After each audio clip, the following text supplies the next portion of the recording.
А в минувшие выходные в России отметили День работника нефтяной и газовой промышленности. Для специалистов Чувашии праздник оказался двойным. 2017 год юбилейный. 60 лет назад была создана дирекция строящегося газового хозяйства «Чебоксар», которая положила начало развитию газовой отрасли всей республики. Юбилейные торжества газовики провели на природе, в санатории «Волга». Поздравить их приехал глава Чувашии и руководитель республиканского Минстроя. По традиции наградили лучших работников. Не обошли вниманием и ветеранов, которые стояли у истоков развития газового хозяйства республики. Я благодарен искренне всем ветеранам, которые с колышек все начинали, а газа-то не было уже практически, только в городе.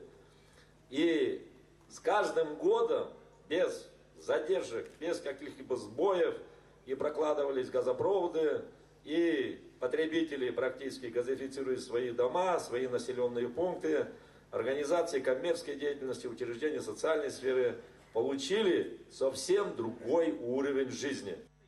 Сегодня по уровню газификации Чувашия занимает ведущее место среди регионов Поволжья. Газовое хозяйство республики – это 15 тысяч километров газораспределительных сетей, 500 000 газифицированных квартир и домовладений. Строительство новых микрорайонов и промышленных предприятий потребовало дополнительных мощностей. Благодаря инвестиционной программе «Газпрома» удалось усовершенствовать систему газоснабжения Новочебоксарска, Чебоксар, Чебоксарского и других районов. На эти цели было выделено больше 1 миллиарда 300 миллионов рублей. Если раньше город Чебоксар зависел только от головного ГРП номер 1, а сегодня мы закольцевали город Чебоксара за счет АГРС-3, и мы можем при технологическом процессе, как этот бой происходит в одном из участков, тогда мы можем с другой стороны запитать город Чебоксара. Легко сказать только, что 15 тысяч километров сетей. Слава Богу, за все эти годы мы пока никого не подводили. Дай Бог.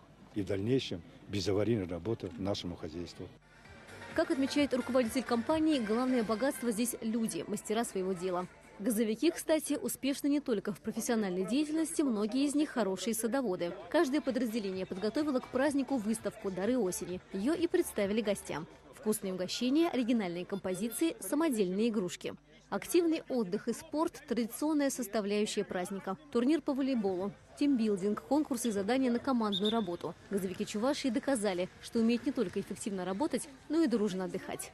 Надежда Андреева, Виктор Степанов, Вести Чебоксары.